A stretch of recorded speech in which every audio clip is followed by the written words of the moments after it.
नमस्कार शिक्षक मित्रांनो, शैक्षणिक माहिती मिळविण्यासाठी आपल्या प्रहार न्यूज या यूट्यूब चॅनलला लाईक आणि सबस्क्राईब करायला विसरू नका।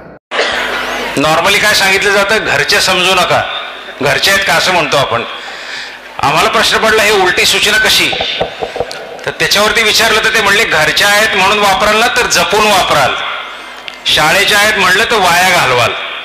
तर पब्लिक प्रॉपर्टी सुद्धा आपली स्वतःची म्हणून वापरणे हा संस्कार त्या एका शिक्षकाने अतिशय बारकाईने 5वीच्या इयत्तेतल्या व्यक्तीवरती केला।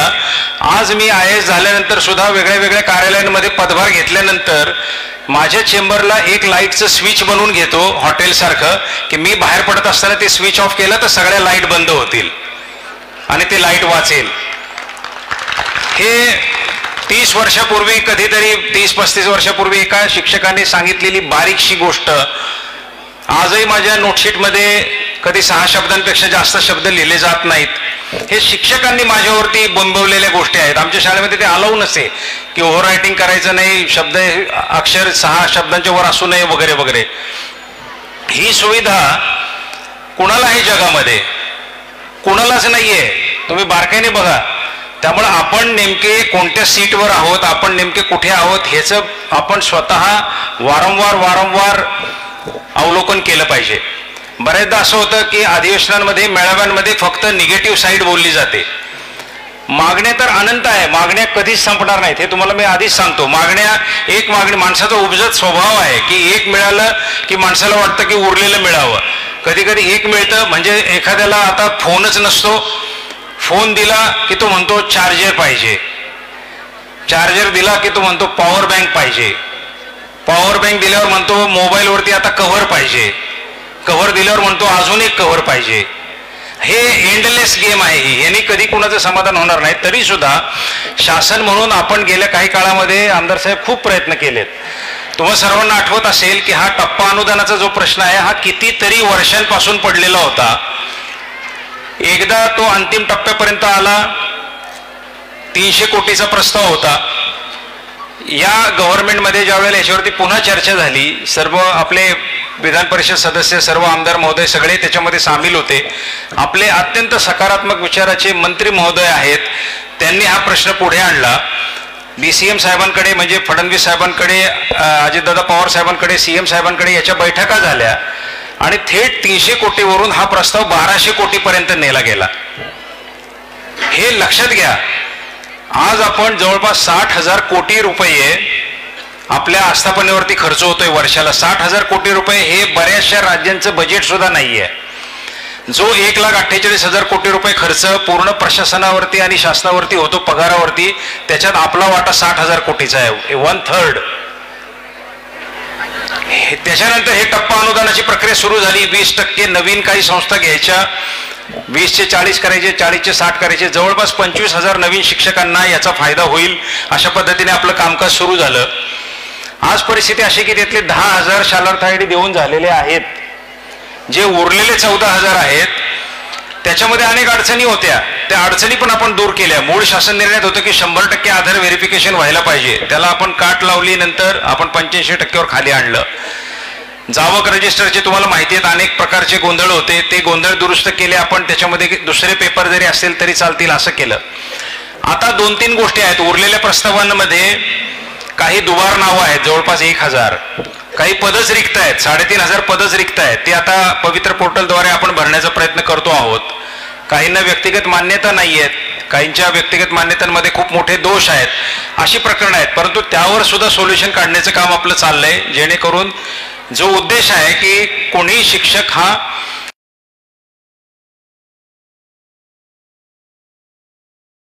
तर शाळेमध्ये त्याचं लक्ष चांगल्या प्रकारे लागेल आणि ते शिक्षक चांगल्या प्रकारे काम करू शकतील, या विश्वासावर आपण ते काम करतो आहोत।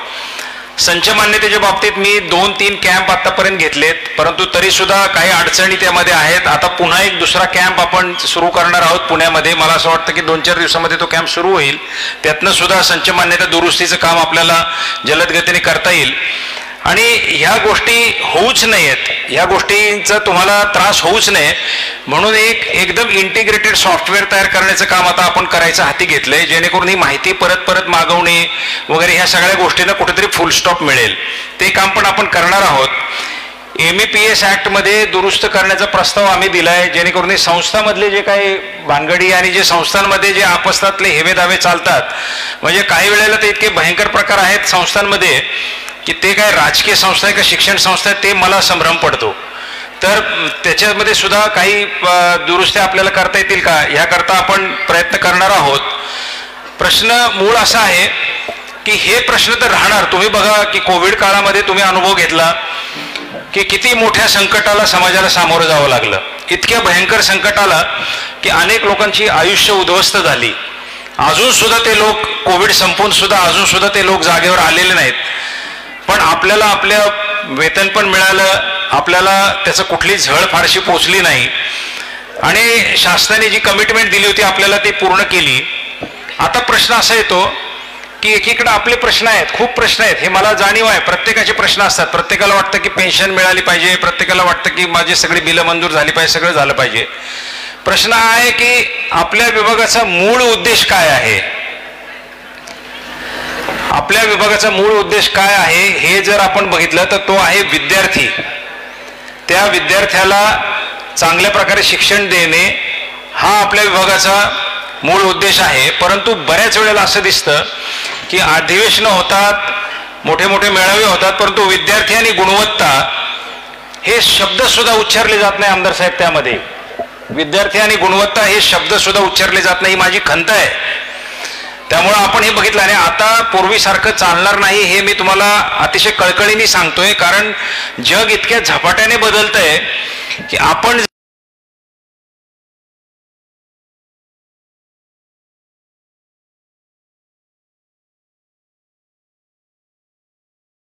सारखा स्पर्श असावा. आईच्या पण समस्या अनेक असतात.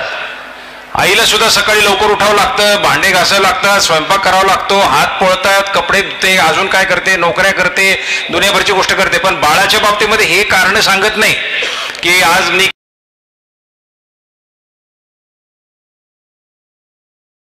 महत्व शब्द वापरतो त्या भावनेने. आता का करायची गरज आहे की ह्या सहविचार सभेचा मुख्य हेतू होता नवीन एज्युकेशन पॉलिसीबद्दल आपल्याला अवगत करणे.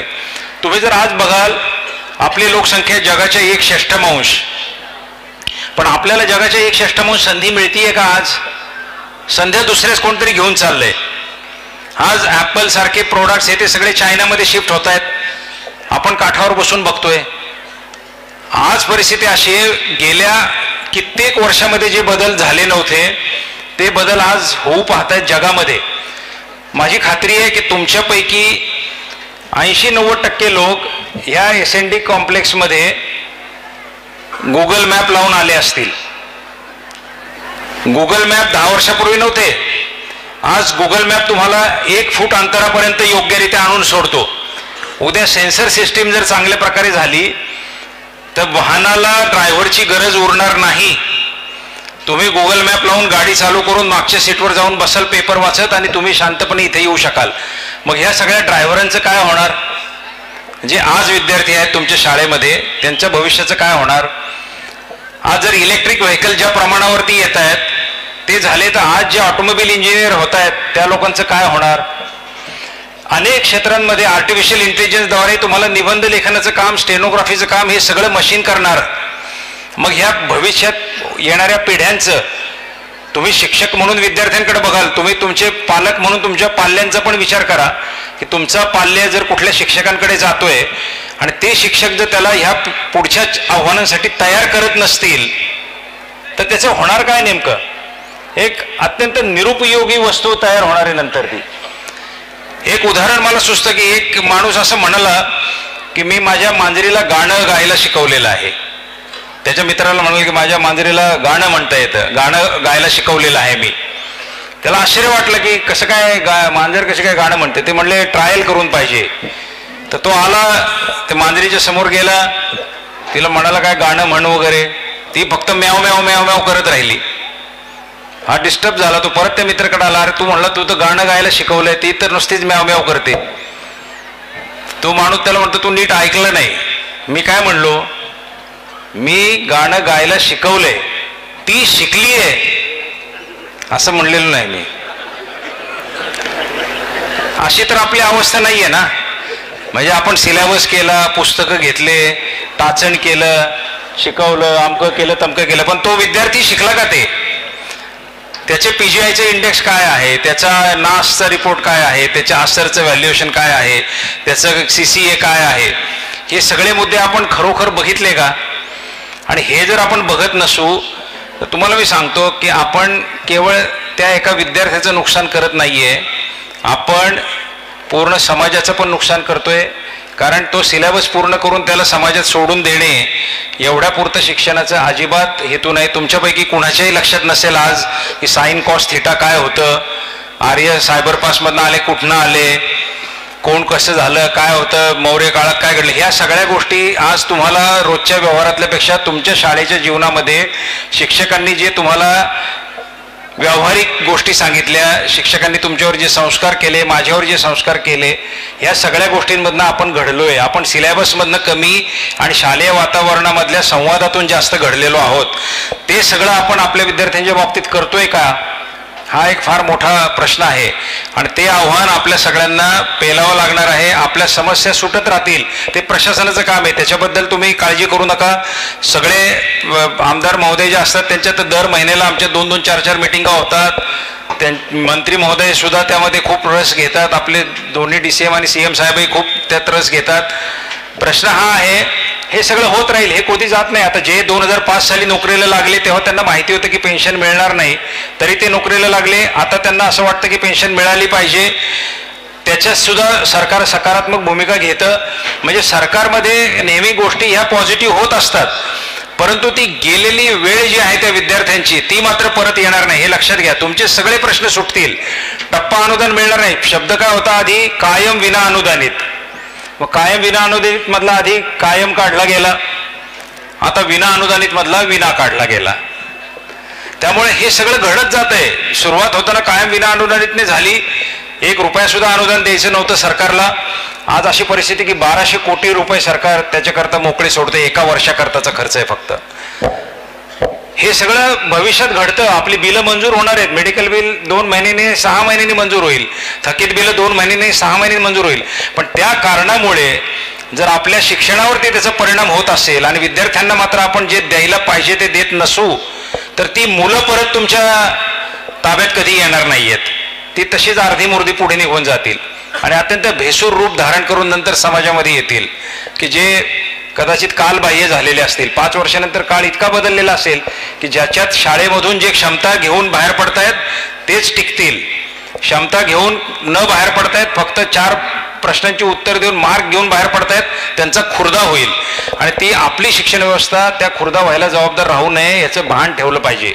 त्याकरता पहिला प्रश्न हा विचारला पाहिजे की आपण काय देतो आहोत, आपल्या व्यवस्थेला आपण काय देतो आहोत. ह्याची खूप बारकाईने माझी तुम्हाला विनंती आहे सर्वांना की मी तरी तीच भावना घेऊन या सगळ्या विभागाकडे बघतोय.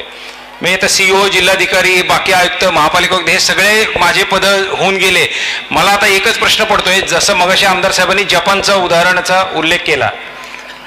साहेब, जपानमध्ये का शिक्षकांना किंमत आहे माहिती आहे की त्या शिक्षकांनी ती किंमत कमावलेली आहे. असं कोणी मान देत नसतं कधी. मान हा आपल्याला निर्माण करावा लागतो. मी पण सांगितलं आपल्याकडे पण किंमत नाही अशातला भाग नाहीये. मी सुद्धा शिक्षण आयुक्त झाल्यानंतर माझे जे वर्ग शिक्षक होते परचुरे सर, ते मला भेटायला आले. मी माझ्या खुर्चीवरून उठलो, ते दारातून आत येत होते, त्यांच्यापर्यंत गेलो आणि त्यांच्या पाया पडलो. माझ्या शासकीय कार्यालयात आलेल्या एकमात्र व्यक्तीच्या मी पाया पडलेलो आहे पूर्ण जीवन काळात.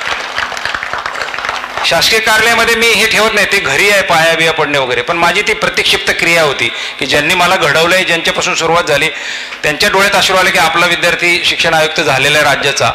हा सन्मान दुसऱ्या कुणालाच नाहीये.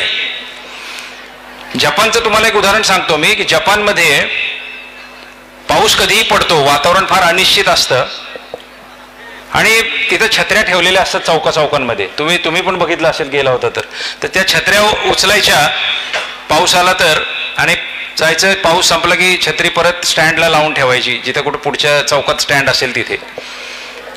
आणि काय त्याच्यावरती हे नसतं, म्हणजे त्याला काय सिग्नल विग्नल किंवा कोण हिशोब ठेवतंय वगैरे काय नाही. पाऊस आला 10-15 लोक छत्र उचलतात, घेतात, पुढच्या चौकात ठेवून देतात, त्या सगळ्या इकडं तिकडं होत राहतात छत्र्या. 1 वर्षानंतर त्या याचं ऑडिट करण्यात आलं की या छत्र्यांचं झालंय काय, म्हणजे किती छत्र्या ठेवल्या होत्या आणि किती छत्र्या आता आहेत वगैरे. एक सुद्धा छत्री चोरीला गेलेली नव्हती, सगळ्या छत्र्या जशाच्या तशा होत्या. उलट काही छत्र्या, फाटलेल्या छत्र्या शिवलेल्या होत्या, दुरुस्त केल्या होत्या.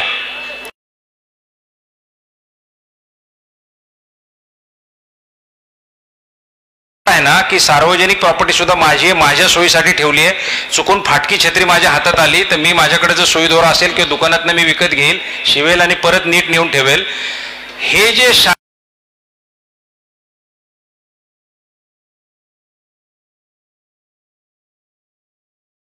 बटन बनवण्याचा संस्कार दिला वगैरे दिला, ते पाय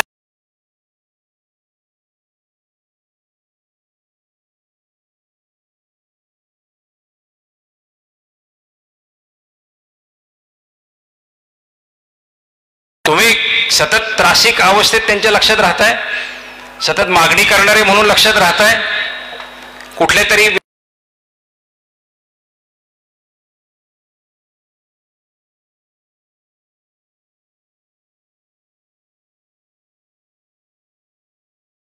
देत आहे, स्वतः अपग्रेड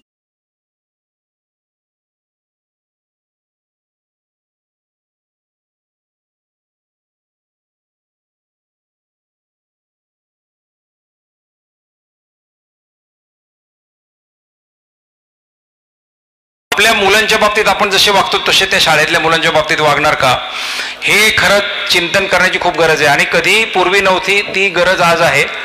न्यू एज्युकेशन पॉलिसीच्या वेळेला नेमके आपण सगळे ह्या शिक्षण व्यवस्थेत आहोत हे आपलं सर्वांचं भाग्य आहे. पहिलं शिक्षणाचं धोरण भारताचं लिहिलं गेलं होतं 1838 साली, जेव्हा लॉर्ड मेकॉलेने मिनिट्स ऑन एज्युकेशन लिहिले.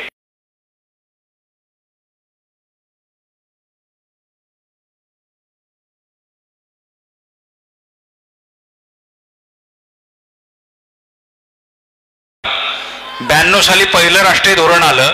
म्हणजे 1838 पासून ते आजपर्यंत फक्त 4 वेळेला ह्या विषयात हात घातला गेलेला आहे आणि 5व्यांदा हात घातला जातोय तेव्हा आपण सगळे त्याचे भाग आहोत. त्यामुळे त्या जबाबदारीची जाणीव आपण सर्वांनी ठेवली पाहिजे की आपण किती महत्त्वाच्या प्रसंगामध्ये, म्हणजे जेव्हा युद्ध नसतं तेव्हा तर सगळं सैन्य आपलं आपलं रुटीन काम करत असतं, पण युद्ध होतं तेव्हा त्यांचा कस लागतो की 72च्या युद्धात कोण होते, 71च्या युद्धात कोण होते, 65च्या युद्धात कोण होते, हे सगळे प्रश्न इतके महत्त्वाचे बनतात. तसं ह्या न्यू एज्युकेशन पॉलिसी ज्या वेळेला आली 200 वर्षात 5व्यांदा, तर कोण शिक्षक होते, कोण शिक्षणाधिकारी होते, कशा पद्धतीने हे धोरण राबवलं गेलं, कशा पद्धतीने, नाहीतर परत 25 वर्षानंतर कोणीतरी म्हणेल की काय फायदा नाही, सगळा फुसकाबार निघाला, असं व्हायला नको. तर हे सगळे आपल्यासमोरची आव्हानं आहेत. मला असं वाटतं की आपण सगळेजण शासकीय सेवेत आहोत, आपल्याला पगार मिळतो, आपल्याला एक संधी मिळते आपलं चांगलं काम करायचं, याच्याकडे खूप सकारात्मकतेने बघण्याची आवश्यकता आहे. शेवटी समस्या राहतात, समस्या नाहीत असं जगामध्ये कोणी नाही आहे. आज गीता जयंती साजरी करतो आपण,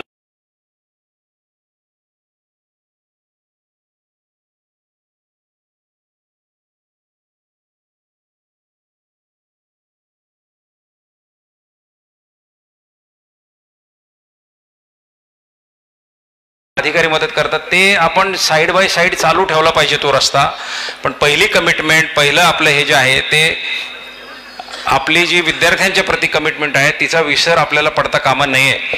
मला असं वाटतं की आपले प्रश्न मांडण्याकरता आपल्याला आम्ही संवाद दिनाचा एक फोरम दिला आहे, त्याचा वापर तुम्ही अवश्य केला पाहिजे. प्रश्न हळूहळू सुटत जातील. दुसरी गोष्ट म्हणजे काही प्रश्न असे असतात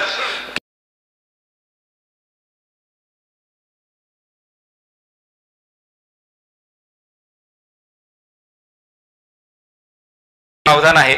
मी तुम्हाला एक साधं स्टॅटिस्टिक्स सांगतो की आपल्या ज्या रिमोट शाळा आहेत, कमी पटसंख्येच्या शाळा आहेत, तुम्ही बघा, विचार करून बघा की आज त्या शाळांमध्ये साधारणपणे 2,07,000 विद्यार्थी शिकतात. 30,000 शाळा आहेत.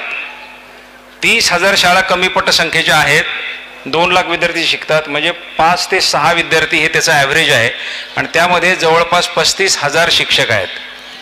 35,000 शिक्षक 2 लाख विद्यार्थ्यांना म्हणजे 5 किंवा 6 विद्यार्थी पर शिक्षक शिकवतात. त्या विद्यार्थ्यांना राईट टू एज्युकेशनचा आपण हमी दिलेली आहे.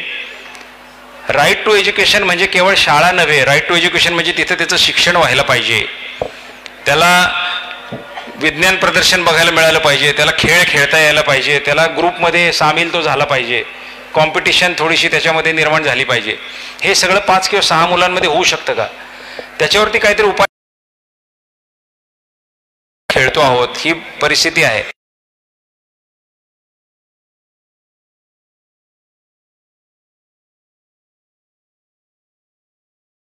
कॉन्फरन्ससाठी माझे शेजारी ब्रुनईचे अधिकारी होते, शिक्षण व्यवस्थेचे प्रमुख, त्यांच्या देशाचे. ब्रुनई हा एक देश आहे, त्या देशाचे आम्ही सहज आमचा देश तुमचा देश अशी चर्चा सुरू केली. त्यांना विचारलं तुमच्या देशाची लोकसंख्या किती आहे, तर त्या ब्रुनई या देशाची लोकसंख्या 5.5 लाख आहे. मी त्यांना म्हणलं तेवढे तर शिक्षक आहेत आमच्या महाराष्ट्रात. हा आपल्या स्केलचा फरक आहे. म्हणजे आपण 2,17,00,000 विद्यार्थी, 1 लाख शाळा, 5-6 लाख शिक्षक. त्यामुळं ह्या सगळ्याला पुरे पडणं हे कोणत्याही शासकीय व्यवस्थेला खूप मोठं आव्हान आहे. मग त्याच्यावरती सोल्युशन काय आहे, तर आपल्या वर्तुळामध्ये काय काय रिसोर्सेस आहेत ते बघायला पाहिजे. केवळ शासन हा एक मात्र रिसोर्स होऊ शकत नाही, पालकसुद्धा इन्व्हॉल्व होतात, पालकसुद्धा खूप खर्च करतात. मी बऱ्याचशा शाळा, मी 100-200 शाळांमध्ये फिरून आलो, प्रत्येक जिल्ह्यात जाऊन आलो आहे. शाळांमध्ये मी बघतो तर तिथं बरंचसं ग्राउंड सायकलींनी भरलेलं असतं. एका शाळेत तर मला खिळे मारलेले दिसले पूर्ण भिंतीवरती. कशासाठी? तर मुलांची टिफिन अडकवण्यासाठी. म्हणजे आपल्या MDMकडे कोणी बघत नाही, ते त्यांचे टिफिन आणतात काही ठिकाणी. तर हे जे समाजातले रिसोर्सेस आहेत ते रिसोर्सेस सुद्धा आपल्याला मिळत आहेत का हे बघायला पाहिजे. आपण पालक टीचर मीटिंग ही तेवढ्यापुरती मर्यादित नाही ठेवली पाहिजे, आपण ते पण बघायला पाहिजे. संस्था अनेक खर्च करतात, मोठ्या मोठ्या संस्था खर्च करतात. तर आपल्या शिक्षणाचा दर्जा वाढवण्याकरता ह्या ज्या 4-5-6 जे विषय आहेत वेगळे वेगळे, हे सगळ्यांमधून आपल्याला काय करता येईल, तुम्ही त्याचे केंद्रबिंदू जर झाले ना, तुमच्या गावातल्या शिक्षण व्यवस्थेचे तुम्ही जर केंद्रबिंदू झाले ना, तर त्या जपानच्या शिक्षकाचा मान तुम्हाला आपोआप मिळेल. तुम्ही कुणासाठी काम करणारे होऊ नका, तुम्ही स्वतःच एक आयडेंटिटी झाली पाहिजे गावातले, की ते गुरुजी आहेत तर ते सगळं काही व्यवस्थित आमच्या मुलांचं करतील. आणि तसे अनुभव मला स्वतःला आलेले आहेत. काय काय शाळांमध्ये मी जातो, ते गुरुजी इतके प्रयोगशील असतात, ते इतकी कामं करत असतात, त्या बाई इतक्या लोकप्रिय असतात, तर ते आपण ती निर्मिती निश्चितपणे करू शकतो. मी तुम्हाला खात्री देतो की जेवढे काही ॲडमिनिस्ट्रेटिव्ह गोष्टी असतील, आता 1-1.5 वर्षाच्या कालावधीमध्ये आम्ही प्रयत्न केला. आता जिल्हा परिषद पुणेमध्ये असताना पण पगाराचे वगैरे विषय माझ्या समोर आले होते, तेव्हा मी सांगितलं होतं की सगळ्यात खाली आधी कर्मचाऱ्यांचे पगार सुरू करा आणि अधिकाऱ्यांचे नंतर आणि CEOचा पगार सगळ्यात शेवटी होईल. अशा पद्धतीची रचना आम्ही तिथे केली होती. तर वेळेत पगार व्हायला सुरुवात झाली होती. मी इथं पण काही प्रमाणात तसा प्रयत्न केला आहे. काही अंशी त्याला यश येतं, काही अंशी अपयश येतं, कारण ते बिलांचा प्रवाससुद्धा फारच विचित्र आहे. पण मला अशी खात्री आहे की 2-3 गोष्टी ज्यांचा उल्लेख तुमच्याकडून झाला, की पेंडिंग बिलाच्या बाबतीमध्ये, पुरवणी मागणीमध्ये आपण हे सगळे विषय घेतलेले आहेत. माझी खात्री आहे की मार्च महिन्यापर्यंत ते पूर्ण होतील. शालार्थ IDच्या बाबतीमध्ये निश्चितपणाने आपल्या मंत्री महोदयांचं धोरणसुद्धा खूप सकारात्मक आहे आणि 2-3 बदल आम्ही करतो आहोत पुढच्या काही दिवसांमध्ये. माझी खात्री त्यातनं काही हजार लोकांना त्याचा फायदा होईल आणि ते सुद्धा आपण पूर्ण करून टाकू. आणि तिसरा जो मुद्दा आहे की जे संच मान्यता आणि पवित्र पोर्टलची भरतीची प्रक्रिया सुरू करावी अशी आपण ऑलरेडी जे सगळ्या CEOंना सूचना दिली आहे, परंतु काही ठिकाणी थोड्या हरकती येतात, त्याचं निराकरण करून त्या लोकांना ते काम करावं लागणार आहे. संच मान्यतेचा कॅम्प पुढच्या 2-4 दिवसामध्ये आम्ही सुरू करणार आहोत. मी निश्चितपणाने जे काही प्रशासकीय मुद्दे आहेत आपले, त्या सगळ्या मुद्द्यांवरती त्वरेने कारवाई करण्यात येईल, तुम्हाला मी आश्वासित करतो. त्याबद्दल तुम्ही जास्त चिंता करू नये. आपण या दृष्टीने या विषयाकडे बघा की जी संधी आहे, जी मुलं समोर बसलेले त्यांच्याप्रती आपल्याला काय करता येईल आणि ती कमिटमेंट आपण कशी पूर्ण करू, कारण ती गेलेली संधी परत येणार नाही. त्याकडे आपण लक्ष द्यावं, जेणे त्याने आपापलं व्यवस्थित काम करावं, जे काम दुसऱ्यांचं आहे ते दुसऱ्यांना करू द्यावं. अशी जर आपण थोडीशी भूमिका घेतली तर मला वाटतं आपले रिझल्ट्स खूप चांगले होतील. आणि आज जो आपला 7वा नंबर दिसतो तो निश्चितपणाने पुढच्या असेसमेंटमध्ये वरती आलेले दिसेल आणि त्यावर जे लोक काम करत आहेत त्यावरती ज्यांना काही सोल्युशन चांगल्या प्रकारे आहेत त्यांनासुद्धा चर्चेमध्ये सहभागी करून घेऊन त्यांच्या आयडियाज, त्यांच्या संकल्पना, त्यांचे जे धोरण आहे ते सुद्धा आपण संघटना म्हणून स्वीकारलं पाहिजे, त्याची एकमेकांच्याकडे अंमलबजावणी केली पाहिजे. मी तुम्हा सर्वांना मनापासून या निमित्ताने शुभेच्छा देतो आणि खूप चांगली सहविचार सभा ज्याच्यातून काही चांगलं घेतलं जाईल. बोलण्यासारखे विषय अनेक असतात, काही आश्वासनं दिली जातात, काही पूर्तता सांगितली जाते, काही अपेक्षा व्यक्त केल्या जातात. ह्या सगळ्याची सरमिसळ असणं गरजेचं आहे. तुम्हाला असं वाटेल की मी फक्त काही चांगल्याच गोष्टी तुम्हाला सांगाव्यात आणि तुम्हाला जे आवडेल, शेवटी श्रेयस आणि प्रेयस यातला फरक समजून घेऊन काम आपल्याला करावं लागतं. आपली कमिटमेंट पण आपल्याला पूर्ण करावी लागेल. तर या अशा सहविचार सभांचा उद्देश हाच असतो की सर्वंकष विचार करून कुठे आपण मागे आहोत, कुठे पुढे आहोत, या सगळ्याचा सारासार विचार करून आपल्याला पुढचं धोरण आखलं पाहिजे. कारण एका अतिशय संवेदनशील कामावरती आपण सगळेजण भिडलेलो आहोत. मी आपल्या सर्वांना पुढच्या काळासाठी शुभेच्छा देतो.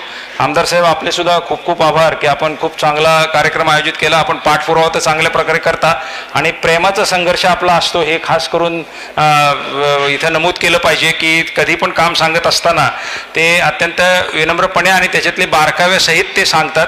त्यामुळं ते काम करणं म्हणजे हा बँकेचा प्रश्न असेल किंवा इतरही अनेक वेळेला मी नाशिकला जिल्हाधिकारी असताना त्यांच्याशी संपर्क यायचा आणि ते मला नेहमी लक्षात आलं की एक व्यवस्थितरित्या पार्श्वभूमी समजून घेऊन, प्रशासनाच्या अडचणी समजून घेऊन काय मध्यम मार्ग काढता येईल अशा पद्धतीने वाटचाल होते. त्यामुळं काम करताना सुद्धा फारसा ताण येत नाही. तर मी आपले देखील आभार मानतो आणि तुम्हा सर्वांना माझ्याकडून मनापासून शुभेच्छा देतो की आपण एक चांगल्या प्रकारे शिक्षण विभागाला पुढे घेऊन जाण्याचं काम सगळेजण कराल अशी आपल्याकडून खात्री बाळगतो आणि थांबतो. धन्यवाद. नमस्कार शिक्षक मित्रांनो, शैक्षणिक माहिती मिळविण्यासाठी आपल्या प्रहार न्यूज या यूट्यूब चॅनलला लाईक आणि सबस्क्राईब करायला विसरू नका.